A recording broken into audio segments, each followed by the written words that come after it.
Martin Sonda. Je suis né en 1953 à Nioro, province du Yoba. J'ai fréquenté l'école primaire catholique de 60 à 66 et j'ai abandonné les bas pour aller en aventure. Je m'ai amené en Côte d'Ivoire, j'ai fait au moins 5 ans, je suis revenu. Je suis remonté à Wawa et j'ai eu du boulot à la Sobobra, actuelle Brakina.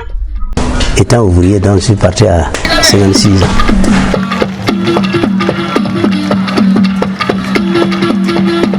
Les noms d'Agara, c'est des noms qu'on hérite de nos mamans. C'est le matriarcat. Donc il y a 7 noms. Il y a Somé, il y a Poda, il y a Meda, il y a Sonda, il y a Dabiré, il y a Hien et il y a Kambiré. 7 noms.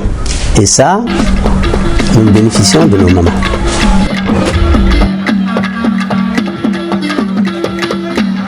Ça, il y a plusieurs façons de rencontre.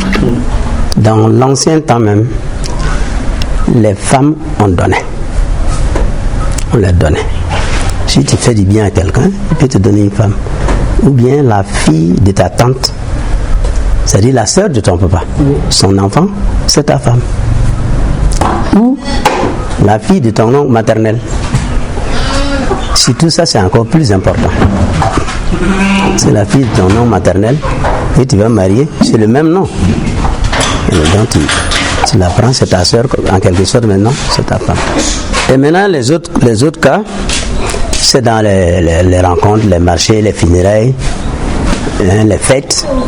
Et les jeunes peuvent se rencontrer, le désir est là, il va chercher à connaître d'où sort la fille, et c'est dans la soirée, vers 19h, quand il fait sombre là, l'intéressé, il va se faire accompagner par un ou deux de ses amis.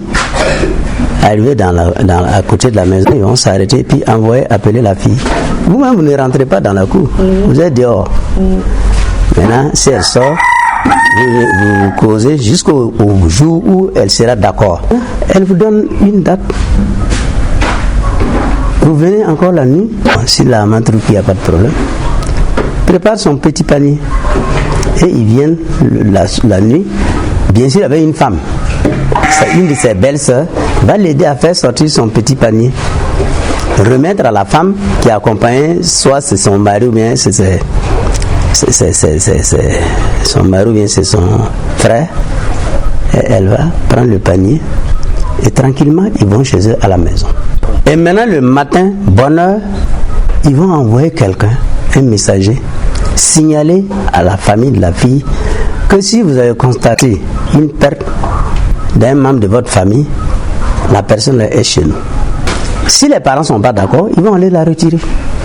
Mais si vous avez entendu 2 jours, ils ne sont pas venus la chercher, ça dit qu'il n'y a pas un problème de mariage dans les 2 familles là. Donc, le jeune ou bien la famille sait que ça peut aller.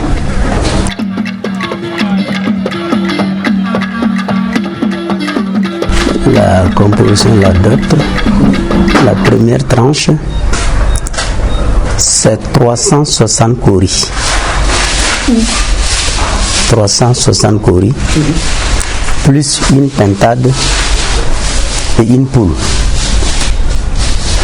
Ça, si vous donnez ça, même si vous n'avez pas donné ce qui va suivre après là, si vous faites un enfant, c'est pour. Donc c'est votre femme. Parce qu'avant, si vous n'avez pas fait ça et puis la femme tombe enceinte, elle fait un enfant, ça ne vous appartient pas. L'enfant appartient toujours aux parents de la fille. Maintenant, après les 360 kauris, ils vont donner 13 000 kauris. 13 000 kauris. Et vous allez cultiver les champs de votre beau-père là, pendant un certain nombre d'années. Ça, c'est la première étape. Okay. Si c'est les 3 là, ça va ensemble.